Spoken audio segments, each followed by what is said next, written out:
ಮನುಷ್ಯರ ಅಪರಾಧಗಳನ್ನು ಕ್ಷಮಿಸುವುದಕ್ಕೆ ಬಂದರು, ಹಾಗೆ ಶ್ರಮಿಸಿದರು. ದೇವರು ಹೇಳಿದಂತೆ ನಾವು ಒಬ್ಬರನ್ನೊಬ್ಬರು ಕ್ಷಮಿಸುವುದರಿಂದ ಮನುಷ್ಯನ ಸಂಬಂಧವು ಹೆಚ್ಚಾಗುತ್ತದೆ.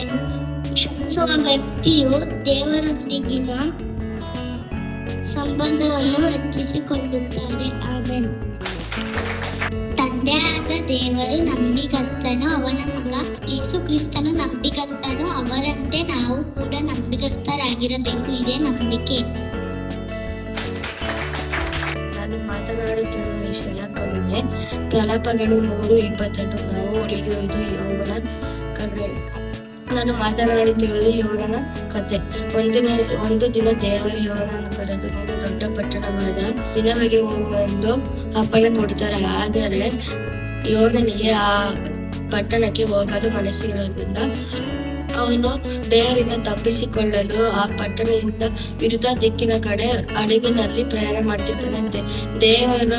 ದೇವರ ಆಜ್ಞೆಯಂತೆ ಒಂದು ದೊಡ್ಡ ಮೀನು ಯೋನನನ್ನು ನುಂಗುತ್ತದೆ. ಅವನು 3 ರಾತ್ರಿ 3 ಹಗಲು ಮೀನಿನ ಹೊಟ್ಟೆಯೊಳಗೆ ಇರ್ತಾನೆ. ಅವನು ಪಶ್ಚಾತ್ತಾಪ ಪಟ್ಟಾಗ ಅವನು ಪ್ರಾರ್ಥನೆ ಮಾಡ್ತಿರ್ತಾನೆ. ದೇವರು ಕರುಣೆ ತೋರಿಸಿ ಮೀನಿಗೆ ಅಪ್ಪಣೆ ಕೊಡುತ್ತಾನೆ. ಅವನನ್ನು ಹೊರಗೆ ಹಾಕೊಂಡು ಅವನು ಹೊರಗೆ ಬರ್ತಾನೆ.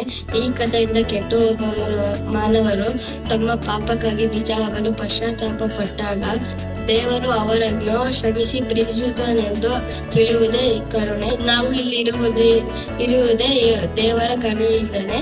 ಇದೇ ನಿಜವಾದ ಕರುಣೆ. ಆಮೆನ್.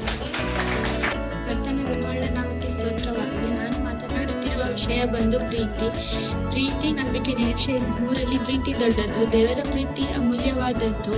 ಮನುಷ್ಯರ ಪ್ರೀತಿಗಿಂತ ದೇವರ ಪ್ರೀತಿಯೇ ದೊಡ್ಡದು. ದೇವರ ಪ್ರೀತಿ ಶಾಶ್ವತವಾದದ್ದು. ತಂದೆ ತಾಯಿ ನಮ್ಮನ್ನು ಎಷ್ಟು ಪ್ರೀತಿಸುತ್ತಾರೋ ಅದಕ್ಕಿಂತ ಹೆಚ್ಚಾಗಿ ದೇವರು ನಮ್ಮನ್ನು ಪ್ರೀತಿಸುತ್ತಾರೆ. ಪ್ರೀತಿ ಬಹು ತಾಳ್ಮೆ ಉಳ್ಳದ್ದು.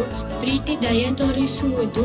ಪ್ರೀತಿ ಹೊಟ್ಟೆ ಕಿಚ್ಚು ಕೊಡುವುದಿಲ್ಲ, ಹೊಗಳಿಕೊಳ್ಳುವುದಿಲ್ಲ, ಒಪ್ಪಿಕೊಳ್ಳುವುದಿಲ್ಲ, ಮರ್ಯಾದೆಗೆಟ್ಟು ನಡೆಯುವುದಿಲ್ಲ, ಸ್ವಪ್ರಯೋಜನವನ್ನು ಚಿಂತಿಸುವುದಿಲ್ಲ, ಸಿಟ್ಟುಕೊಳ್ಳುವುದಿಲ್ಲ. ಕರ್ತನ ಘನವುಳ್ಳ ನಾಮಕ್ಕೆ ಸ್ತೋತ್ರವಾಗಲಿ.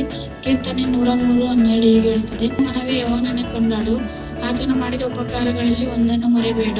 ಲೂಕ 17:15-19. 10 ಕುಷ್ಠರೋಗಿಗಳು ದೇವರು ಗುಣ ಮಾಡಿದ್ದು. ದೇವರು ಕುಷ್ಠರೋಗಿಗಳಿಗೆ ಸ್ವಸ್ಥ ಮಾಡಿದರು.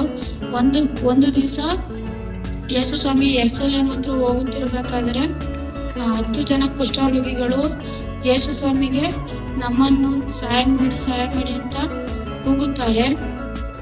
ಅವಾಗ ಯೇಸು ಸ್ವಾಮಿ ಗೊತ್ತಾಗುತ್ತದೆ ಇವರಿಗೆ ಕುಷ್ಠರೋಗ ಬಂದಿದೆ ಅಂತ. ಅವಾಗ ಯೇಸು ಸ್ವಾಮಿ ಅವ್ರ ಹತ್ರಕ್ಕ ಹೋಗ್ಬಿಟ್ಟು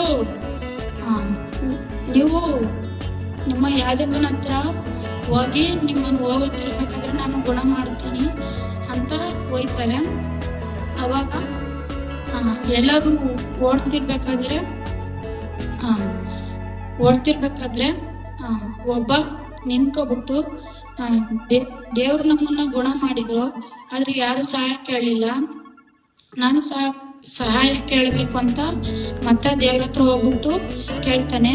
ಮಿಕ್ಕಿದ 9 ಜನ ಎಲ್ಲಿ ಅಂತ ಕೇಳಿದಾಗ ಅವರು ಹೋದ್ರು ಅಂತ ಹೇಳಿದಾಗ ನಿನ್ನ ನಂಬಿಕೆ ನಿನ್ನನ್ನು ಸ್ವಸ್ಥ ಮಾಡಿತು ಅಂತ ಹೇಳ್ತಾನೆ.